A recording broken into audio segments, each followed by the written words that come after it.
Hello, Mark. My name is Winnie. My student number is S044121.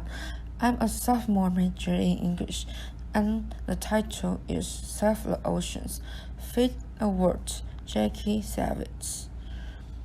You may be wondering why a marine biologist from Oceania would come here today to talk to you about world hunger.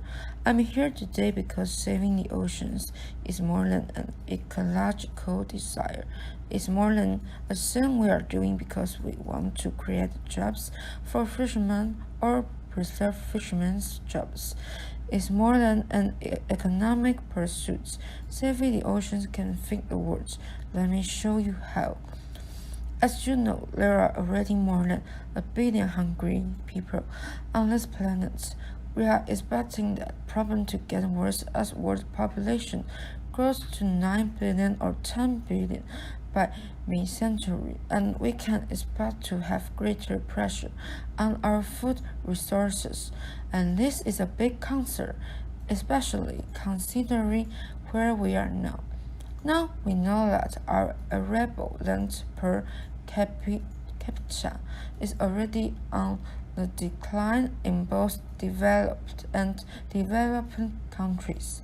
We know that we are heading for climate change, which is going to change rainfall patterns, making some areas drier, as you can see in orange, and others wetter in blue, causing droughts in our breadbaskets in places like the Midwest and Central Europe and floods in others. It's going to make it harder for the land to help us solve the hunger problem, and that's why the oceans need to be their most abundant, so that the oceans can provide us as much food as possible. And that's something the oceans have been doing for us for a long time. As far back as we can go, we have seen an increase in the amount of food we have been able to harvest from our oceans. It just seemed like it was continuing to increase until about 1980, when we started to see a decline. We have heard of pig oil. Maybe this is pig fish. I hope not. I'm going to come back to that. But you can see about an 18% decline in the amount of fish we have gotten in our world catch since 1918. And this is a big problem. It's continuing. This red line is continuing to go down. But we know how to turn it around, and that's what I'm going to talk about today. We know how to turn to curve back upwards. This doesn't have to be pig fish. If we do a few simple things in targeted places, we can bring our fisheries back and use them to feed people. First, we want to know where the fish are, so let's look where the fish are. It turns out the fish conveniently are located for the most part in our coastal areas of the countries in coastal zones, and these are areas that national jurisdictions have control over, and they can manage their fisheries in these coastal areas. Coastal countries tend to have jurisdictions that go out about 200 nautical miles in areas that are called exclusive economic zones, and this is a good sense that they can control their fisheries in these areas, because the high seas, which are the darker areas on this map. The high seas is a lot harder to control since because it has to be done internationally. You get into international agreements, and if any of you are tracking the climate change agreement, you know this can be a very slow, frustrating, tedious process, and so controlling things nationally is a great thing to be able to do. How many fish are actually in these coastal areas compared to the high seas? Well, you can see here about 7 times as many fish in the coastal areas than there are in the high seas, so this is a perfect place for us to be focusing, because we can actually get a lot done. We can restore a lot of our fisheries if we focus in these coastal areas. But how many of these countries do we have to work in? There's something like 80 coastal countries. Do we have to fix fisheries management in all of those countries? So we ask ourselves, how many countries do we need to focus on? Keeping in mind that the European Union conveniently manages its fisheries through a common fishery policy. So if we got good fisheries management, if in the European Union and say 9 other countries, how much of our fisheries would we be covering? Turns out European Union plus 9 countries cover about 2/3 of the world's fish catch. If we took it up to 24 countries plus the European Union, we would up to 19%, almost all of the world's fish catch. So we think we can work in a limited number of places to make the fisheries come back. But what do we have to do in these places? Well, based on our work in the United States and elsewhere, we know that there are 3 key things we have to do to bring fisheries back, and they are: we need to set quotas or limits on how much we take. We need to reduce by catch, which is the accidental catching and killing of fish that we are not targeting, and it's very wasteful. And 3, we need to protect habitats, the nursery areas, the spawning areas that these fish need to grow and reproduce successfully, that they can rebuild their populations. If we do those 3 things, we know the fisheries will come back. How do we know? We know because we have seen it happening in a lot of different places. This is a slide that shows a herring population in Norway that was crashing since the 1950s. It was coming down, and when Norway sets limits or quotas and its fishery, what happens? The fishery comes back. This is another example also happened to be from Norway of the Norwegian Arctic cod. Same deal. The fishery is crashing. They set limits on discards.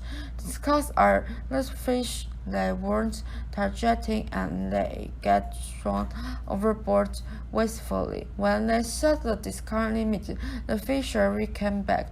And it's not just in Norway. We have seen this happening in countries all around the world time and time again. When these countries step in and they put in substantial fisheries management policies, the fisheries, which are always crashing, it seems are starting to come back. So there's a lot of promise here. What does this mean for the world fish catch? It means that if take that fishery catch that's on the decline, and we could turn it upwards, we could increase it up to 100 million metric tons per year. So we didn't have pig fish yet. We still have an opportunity to not only bring the fish back, but to actually get more fish that can feed more people than we currently are now. How many more?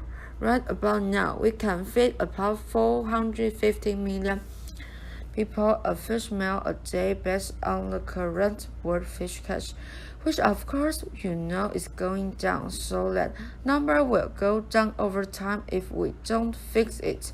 But if we put fishery management practices like the ones I've described in place in 10 to 25 countries, we could bring that number up and feed as many as 700 million people a year a healthy fish meal. We should obviously do this just because it's a good thing to deal with the hunger problem. But It's also cost-effective. It turns out fish is the most cost-effective protein on the planet. If you look at how much fish protein you get per dollar invested compared to all of the other animal proteins, obviously,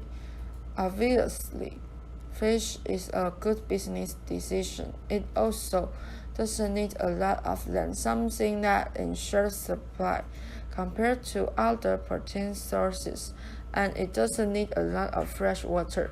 It uses a lot less fresh water than, for example, cattle, where you have to irrigate a field so that you can grow the food to graze the cattle. It also has a very low carbon footprint. It has a little bit of a carbon footprint because we do have to get out and catch the fish. It takes a little bit of fuel, but as you know, agriculture can have a carbon footprint and fish has a much smaller one, so it's less polluting. It's already a big part of our diet, but it can be a bigger part of our diet, which is a good thing because we know that it's healthy for us. It can reduce our risks of cancer, heart disease, and obesity. In fact, our CEO Andy Sharpless, who is a originator of this concept, actually he likes to say fish is the perfect protein. Andy also talks about the fact that our ocean conservation movement really grew out of the land conservation movement, and in land conservation we have this problem where biodiversity is at war with food production. We have to cut down the biodiverse forest if we want to get the field to grow the corn to feed people with. And so there's a constant push-pull there. There's a constant tough decisions that has to be made between two very important things: maintaining biodiversity and feeding people. But in the oceans, we don't have that war. In the oceans, biodiversity is not at war with abundance. In fact, they're aligned. When we do things that produces biodiversity, we actually get more abundance and less importance so that we can feed people. Now, there's a catch. Didn't anyone get that? Laughter.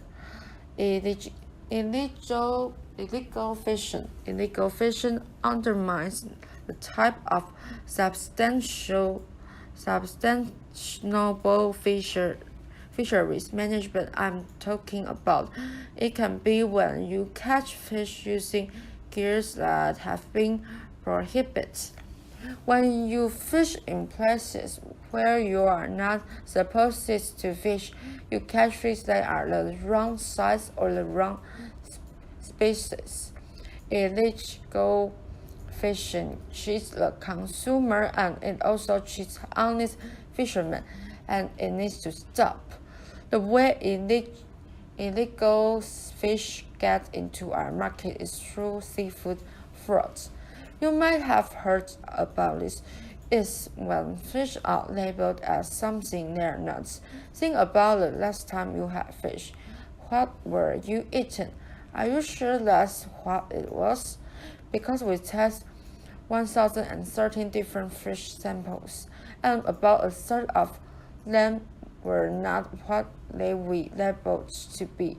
Snappers, 9 out of 10 snappers were not snappers. 59% of the tuna we tested was mislabeled, and red snappers we tested 120 samples, and only 7 of them were really red snapper. So good luck finding a red snapper. Seafood has a really complex supply chain, and at every step in this supply chain, there's an opportunity for seafood fraud unless we have traceability. Traceability is a way where the seafood industry can track the seafood from boat to the plate to make sure that the consumer can then find out where their seafood came from. It's a really important thing. It's being done by some in the industry, but not enough, so we are pushing a law Congress called the Safe Seafood Act, and I'm very excited today to announce the release of Chef's petition, where 450 chefs have signed a petition calling on Congress to support the Safe Seafood Act. It has a lot of celebrity chefs you may know, and then some, and Sonny Bourdain, Maria Bettilia, Bertrand Seaver, and others, and they've signed it because they believe that people have a right to know about what they are eating. Applause. Fishermen like it too, so there's a good chance we get this kind of support. We need to get this bill through. And it comes at critical time, because this is the way we stop seafood fraud, this is the way we curb illegal fishing, and this is the way we make sure that quotas, habitat protection, and bycatch reduction can do the jobs they can do. We know that we can manage our fisheries sustainably. We know that we can produce healthy meals for hundreds of millions of people that don't use the land, that don't use much water, have a low carbon footprint, and are cost-effective. We know that saving the oceans can feed the world, and we need to start now. Applause. Thank you. Applause.